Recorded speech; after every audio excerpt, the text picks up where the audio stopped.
The alien jungle was cold. Too cold for a human to survive for long. Tall blue trees stood like giants, their leaves glowing faintly in the dark. Strange animal sounds echoed through the air. Jason Miller, a young human soldier, walked slowly through the thick fog, shivering and alone. His spaceship had crashed hours ago. His communication device was broken. No signal, no rescue, just silence. Jason held his jacket tight around his body, trying to stay warm. He had no food, no idea where he was, and worst of all, no one to help him. But he kept walking. That's what soldiers do. They don't give up. Then, something moved behind the trees. Jason stopped. He held his breath. A shadow, soft steps. Not an animal. Something or someone was watching him. He turned quickly, raising a broken stick like a weapon. "Who's there?" he shouted into the mist. No answer. Suddenly, a figure appeared. A girl, but not human. She was young, maybe his age, with silver skin and big glowing purple eyes. Her long black hair floated slightly, like it didn't follow gravity. She wore thin clothes that looked torn and old. She looked weak, tired, and very cold. Jason slowly lowered the stick. She didn't speak. She didn't move closer.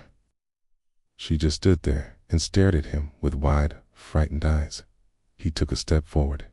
She didn't run. "Hey," he said softly, trying not to scare her. "Are you okay?" Still no reply, but her body was shaking. She was freezing. The wind howled louder and she hugged herself tightly. Jason looked at her thin clothes and then at his own thick jacket. It was the only warm thing he had. He took a deep breath and unzipped his jacket. "Here, take this," he said, and stepped closer. The alien girl looked confused, but when he gently placed the jacket on her shoulders, she didn't stop him. Her eyes widened and her lips parted slightly, as if she wanted to speak, but couldn't find the words. The moment the jacket touched her, she froze. She looked down at it, then back at Jason. Her hands held the fabric like it was a sacred treasure. Jason smiled. "There, that's better, right?" Still, she said nothing, but she stared at him, not with fear, but with something else. Wonder, shock, it was hard to tell. Jason sat down beside a large tree. "You can sit too," he offered. The girl sat a little distance away, watching him carefully. For a while, they just sat in silence, listening to the wind and the strange sounds of the alien world. Jason looked up at the glowing leaves. "Crazy day, huh?" he said with a chuckle. "First crash landing, and now I'm giving my jacket to a space princess." She tilted her head. He smiled. "You don't talk much, do you?" Suddenly, she stood up and pointed at the sky. Jason followed her finger. A group of flying lights was moving fast across the clouds. They weren't ships. It's more like living creatures, giant, glowing birds, or something else entirely. Jason was amazed. "Wow, what are those?" The girl looked at him again.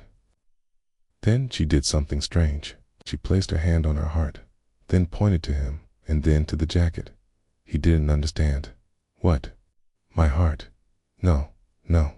I just gave you the jacket because you were cold." She repeated the gesture. Heart, him, jacket. Jason laughed nervously. "Look, I don't know what your people do here, but back on Earth, giving a jacket doesn't mean anything serious, okay?" But she didn't stop. She bowed her head slightly, and her voice, soft like wind through leaves, finally spoke.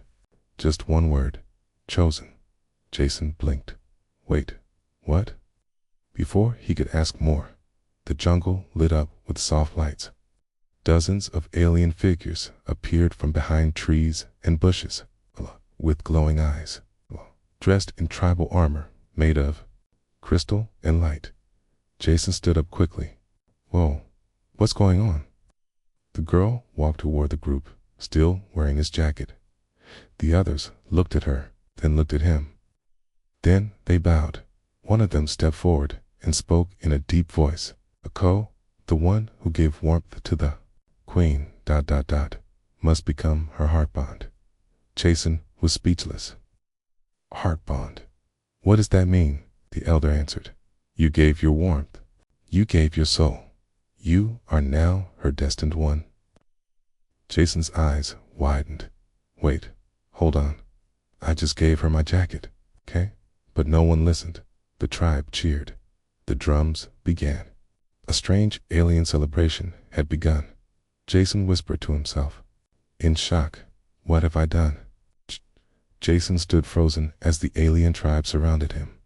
They smiled and clapped, their strange glowing eyes filled with joy. The young queen still wore his jacket. She stood close to him now, her silver hand gently touching his arm. He didn't know what to do. The jungle around them echoed with soft drum beats.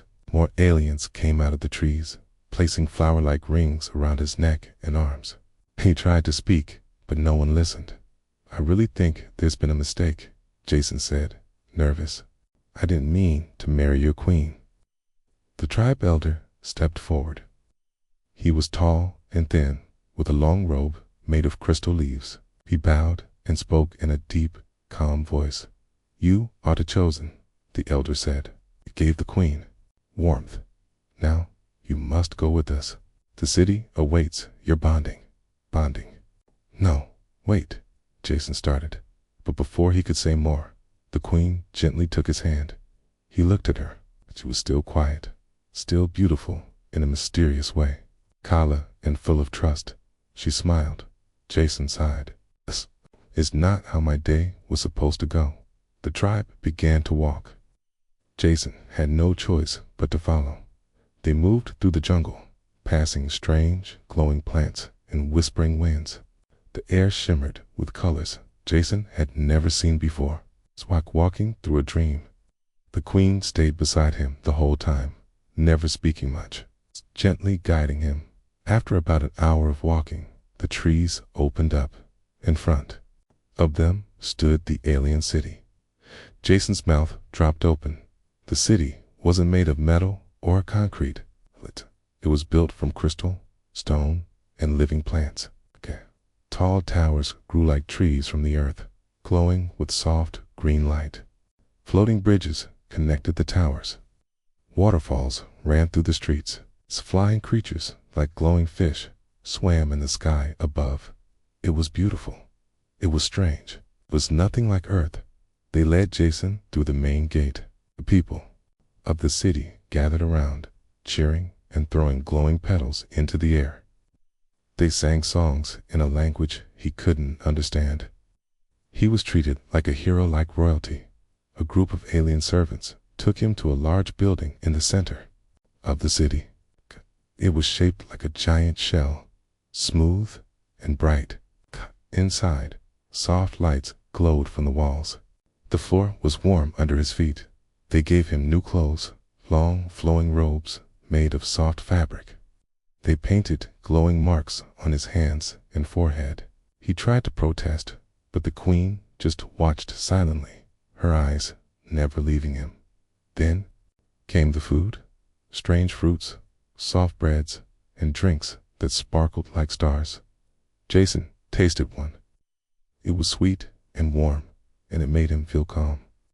He sat on a soft seat while dancers performed in front of him. He looked around, trying to understand what was happening. This is too much. I just gave her my jacket. That's all. T didn't mean to propose. A small alien child ran up to him, laughing and calling him heart bond. Caught. The word made his stomach twist. He leaned toward the queen. Look, I think we need to talk. The queen tilted her head. She slowly touched her chest, then touched his hand. You gave warmth. You gave your heart. No, I gave my jacket, Jason said quickly. Just ... my jacket. But again, she only smiled. Later, Jason was taken to a high balcony. From there, he could see the entire city glowing under the night sky. The stars were brighter here. He felt like he was in another world, because he was. The elder came again and stood beside him. Do you feel fear, chosen one? The elder asked. Jason looked at him. I guess, because I didn't choose this. The elder nodded. Queen has been alone for many years. You showed her kindness. Now she believes you are her true bond. Jason sighed. I just wanted to survive the jungle. I didn't mean to start a royal wedding. The elder smiled. Sometimes the stars choose for us. Just then, drums began to play again. A voice echoed through the city. Prepare for the wedding. Jason's eyes went wide. Wait, what wedding? The queen appeared behind him. She was wearing a new robe, silver and blue. His jacket was still over her shoulders. She walked up to him, placed a hand on his chest, and whispered one word again. Mine. Jason stared at her. His heart beat faster, and for the first time, he wondered, ... Maybe the stars really had chosen something strange, something he never saw coming. Jason sat alone in a quiet crystal room. The celebration had ended, but his heart was still racing. Outside the window, the alien city sparkled under the stars. Soft music played in the distance. The jacket he had given the queen still rested on her shoulders, and her last word echoed in his mind. Mine. He rubbed his eyes. How did this happen? He whispered. I just wanted to help. A soft knock came at the door. Come in, he said, unsure of what to expect.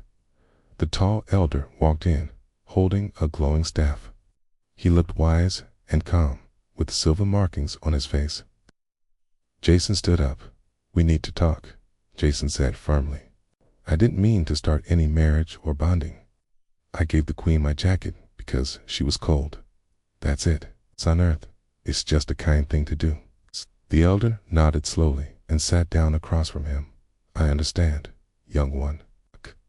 In our world, that act means something deeper. Jason frowned. Deeper? How? The elder looked at the stars through the window. Long ago, in the first days of our people, there was a time of great cold. No fire, no light. Only the strong survived. One day, a warrior gave his only warmth to a lost girl. That girl later became queen. Their bond saved our people. Since then, the act of giving warmth like your jacket became sacred. Jason was quiet. When you gave your jacket to our queen, the elder continued, you gave her more than warmth. You gave her trust, protection, and heart. To her hand, to us, that means a promise, a forever promise. Jason stood there, shocked, but I didn't know. I didn't agree to anything. The elder nodded. Intent does not always change tradition. You must understand our queen has never known kindness like that. Her life has been full of duty, not love. I showed her something real. Jason sat down, holding his head. So, I gave her a jacket, and now I'm part of some ancient love ritual. Yes, the elder said simply. Jason laughed nervously. This is insane. The elder stood up. You have two choices. 1, you accept the bond. 2, you break it. Jason looked up. And, if I break it? The elder's voice became serious. To break a bond with the queen is to dishonor her. In our culture, it brings great shame and punishment. Jason gulped. What kind of punishment? The elder didn't answer. He only said, think carefully. Then he left. Jason sat alone again. His thoughts spun like a storm. Didn't want to hurt anyone? This was too fast, too strange. He was just a soldier, not some alien prince. Later that night, as he stood on the balcony, the queen arrived silently. She walked up beside him, still wearing his jacket. Her silver skin glowed in the moonlight. Her purple eyes looked soft and curious. She spoke quietly. Do you hate me? Jason turned toward her, surprised. No, I don't hate you. I'm just confused. She nodded. I was cold. You gave me warmth. No one has done that before. Jason sighed. Where I come from, helping someone doesn't mean marriage. The queen looked down, her voice softer now. Here, it does. They stood in silence. Jason noticed her hand shaking slightly. He gently said, You didn't choose this either, did you? She looked at him, eyes wide. I was forced to be queen when I was a child. People only bow. No one cares how I feel. Jason's heart softened. He stepped closer. That's not right. Everyone deserves to be seen, to be loved for who they are. She smiled gently. You saw me? Jason didn't know what to say. Suddenly, a group of royal guards arrived. One guard stepped forward and said, The council is waiting. They must know your choice by sunrise. Jason looked at the queen. She looked at him. He whispered, What happens if I say no? She didn't answer, but the sadness in her eyes said enough. Jason turned to the stars. He had come here to survive. Now, he might be the one to break a heart, or change his own fate forever. The guards waited. The city slept, and Jason's choice could change everything. Jason stood in the center of the glowing council chamber. The walls pulsed with soft light, and strange symbols floated in the air. Around him sat the alien leaders' elders with long robes, glowing eyes, and silent stares. At the front stood the queen, her silver skin shining under the light. She still wore his jacket. The room was quiet. Everyone was waiting for his answer. One of the elders spoke. Human, you gave warmth to the queen. Will you accept the heart bond and stay beside her as her chosen mate? Jason looked around nervously. His heart pounded. He wanted to be kind, but not trapped. I'm sorry, Jason said slowly, but I can't do this. I didn't mean to promise anything. I only gave her my jacket to help her. That's all. Gasps filled the room. The air felt colder. The queen's eyes widened. Her lips parted, but she didn't speak. Her hands slowly lowered from her heart, and her glow dimmed just a little. One elder stood up. You refused the queen? Jason nodded, feeling guilt rise inside him. Yes, I don't belong here. I'm not your chosen one. I didn't know what the jacket meant. Another elder's voice turned sharp. You broke sacred law. You must now face the trial. Kaysen took a step back. Trial? What kind of trial? The council didn't answer. Queen finally spoke, her voice soft but steady. The trial of heart. It will show if your soul is true, or if it is hollow. Guards entered the chamber. Come, they said. The trial begins now. Jason turned to the queen. I didn't mean to hurt you. She didn't answer. The guards let him out. They walked deep into the city, then into a cave beneath the crystal palace. Torches lit the way, casting dancing shadows on the walls. Finally, they reached a large circular door covered in old carvings. It slowly opened with a deep rumble. Inside was a vast chamber made of dark stone. Steam rose from the floor. On one side, fire burned from a pit. On the other side, ice covered the ground. An elder's voice echoed, the trial of fire and ice. You must pass through both and reach the center. Only one with a true heart can survive. Jason looked at the path. What if I fail? The guard replied. Then you were never worthy. He had no choice. He stepped forward. First came the fire. Heat hit him like a wall. Flames danced. Close, and the floor burned his feet. He had to jump, duck, and move fast. Sweat poured down his face. The fire tried to trap him, but he kept going. He thought of Earth. He thought of the queen's sad eyes. He pushed through. Then came the ice. The heat vanished. The air turned sharp and cold. His breath turned to fog. The floor was slippery, and his fingers went numb. The cold was cruel quiet, but painful.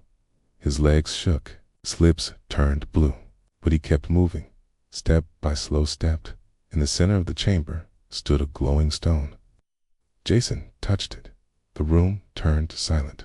Suddenly, a vision filled his mind. He saw the queen as a little girl alone, crying, crowned too early. He saw her watching him in the jungle, saw her smile when he gave her the jacket, saw her heart breaking when he said no. Jason fell to his knees. "Tain't mean to break her," he whispered. "I just didn't know." Then the fire cooled. The ice melted. The stone glowed brighter. The elders entered. The queen was with them. Jason stood, shaking and weak. The head elder spoke. "You have passed the trial. You are true of heart, though unsure of path." Jason looked at the queen.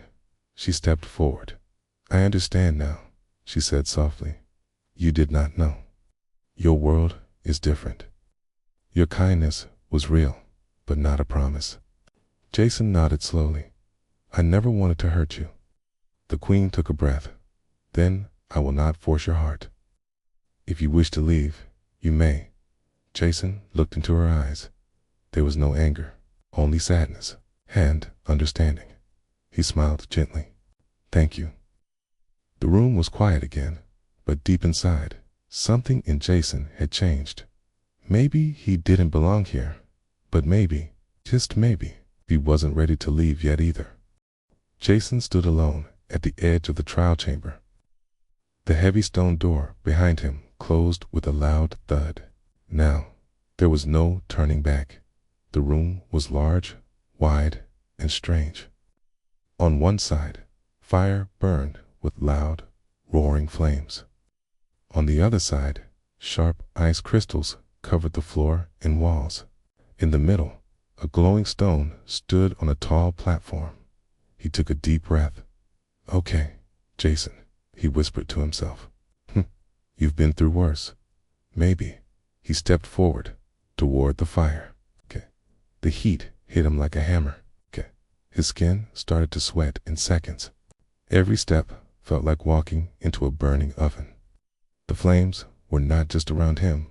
They moved, like they were alive, dancing and reaching out. He had no armor, no tools, nothing to protect himself. He used his arms to shield his face and kept walking, slow and steady. The ground beneath him grew hotter. He saw glowing red cracks in the stone. Smoke rose into his eyes.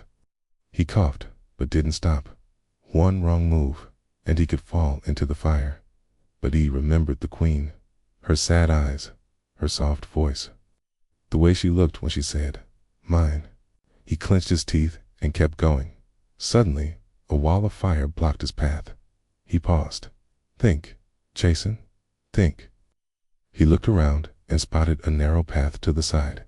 He bent down and crawled, the flames licking close to his back. Oh, the heat burned his arms.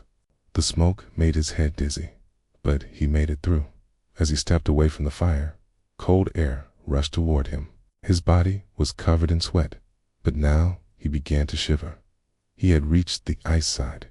The ground sparkled with frost. Sharp ice spikes stuck out of the walls. His breath turned white. The wind howled, sharp like a knife. The cold touched his skin and cut deep, like it was trying to freeze his bones.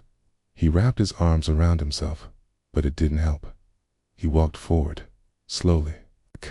The floor was slippery. One wrong step, and he would fall. His teeth chattered. His fingers turned red, then pale. Each breath felt like breathing glass. Suddenly, he slipped. He hit the ground hard, sliding toward a hole filled with icy water. "No," he shouted, digging his fingers into the ice. He stopped just before falling in. Shaking, he pulled himself back and stood up, his legs weak. He looked at the glowing stone in the center. Still far away, he whispered, "I'm not done yet." Step by step, he moved through the cold, his muscles aching. His mind screamed at him to stop. But he kept moving. Then something strange happened. The glowing stone began to hum softly. A warm light came from it, cutting through the cold like sunlight. Jason moved toward it, crawling now.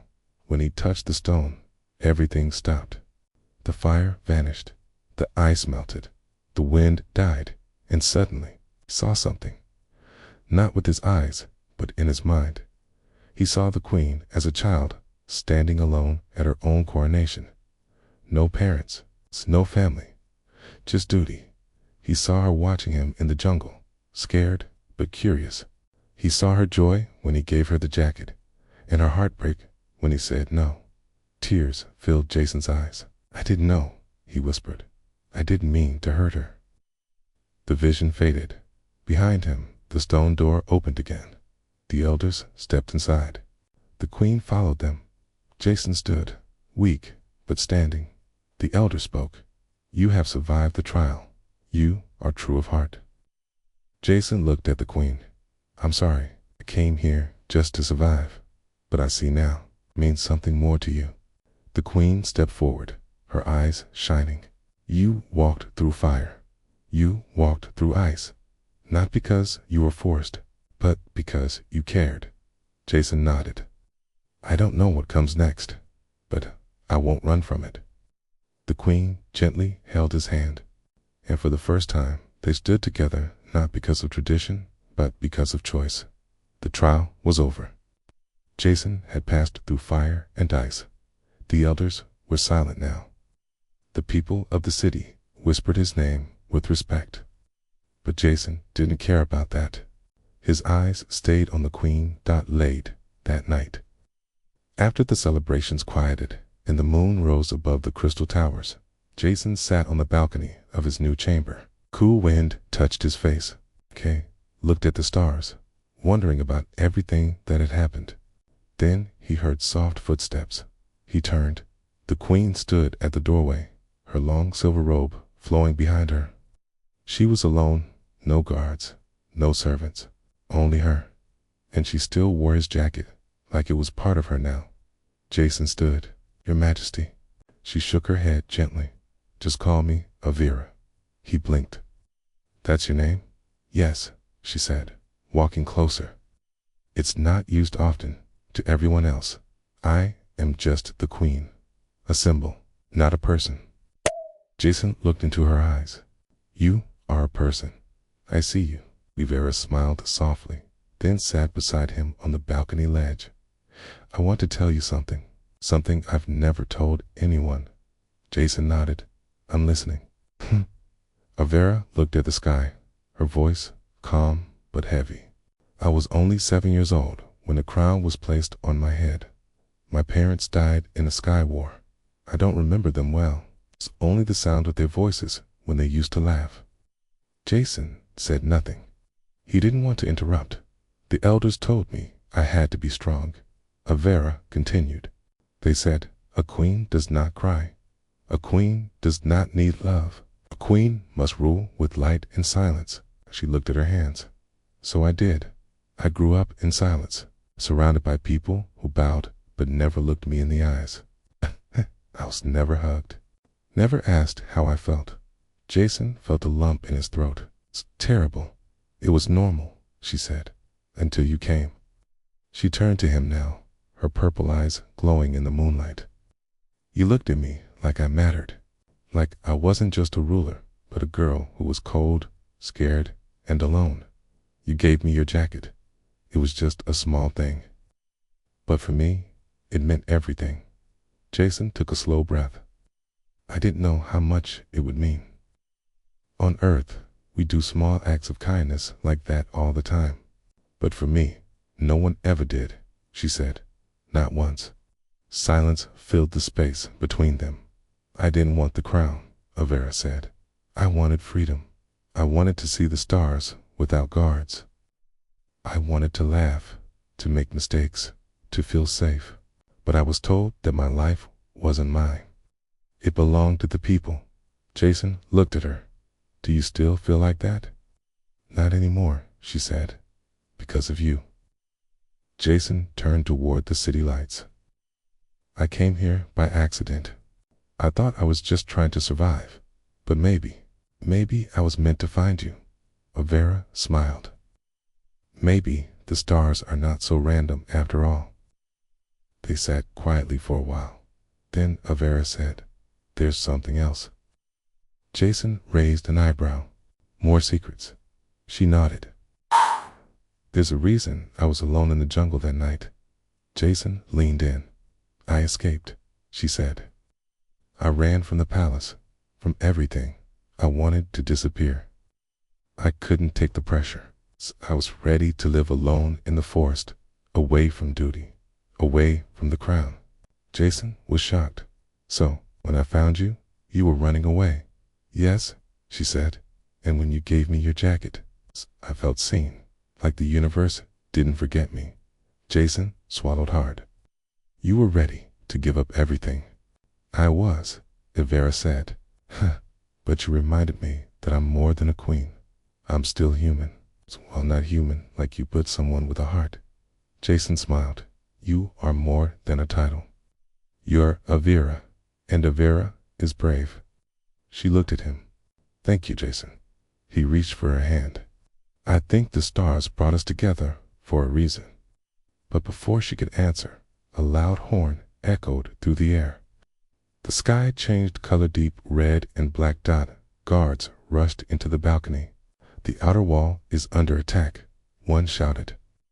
"An old enemy has returned." Jason stood quickly. "Who?" a guard replied. "The warlord of shadows. He wants the queen, and he says the human belongs to him now." Jason's eyes narrowed. He looked at Avera. "We're not done yet," he said. And this time he wouldn't run. The sky above the alien city turned dark. Red clouds moved quickly, like fire rolling through the air. Loud horns echoed across the towers. People ran through the streets. Fear was everywhere. Jason stood beside Queen Avera on the high balcony. Below them, soldiers gathered with glowing weapons. Creatures of shadow were flying near the outer wall. The warlord of shadows had come. He said, "I belong to him," Jason said, his fists tight. Avera nodded. "He's not just after me. He wants you to. He fears what you mean to our people." "Why?" Jason asked. "Because you're a stranger who gave without wanting power," Avera replied. "And that kind of love can break fear." Just then, a bright flash filled the sky. A large, dark ship appeared above the city. It was shaped like a claw, and its engines roared like thunder. Soldiers in black armor began landing near the palace. "We have to fight," Jason said. Avera looked at him. "Are you ready?" He smiled. "I walked through fire and ice. I think I'm ready." The queen gave him a crystal blade. "Then fight beside me, chosen one." They ran to the city walls. The battle had begun. Jason fought side by side with the alien warriors. He moved quickly, using his earth training. He ducked, rolled, and struck the shadow soldiers. The queen moved like light, fast and graceful, her powers glowing bright. Everywhere they went, people cheered. The queen and the human together. But a warlord soon entered the city. He was tall and dark, with armor that looked alive. His voice was deep like thunder. "Give me the queen," he shouted, "or the human dies." Jason stepped forward. "You want me? Come and get me." The warlord laughed. "You're just a weak outsider. You think you can protect her?" Jason stood tall. "I already did.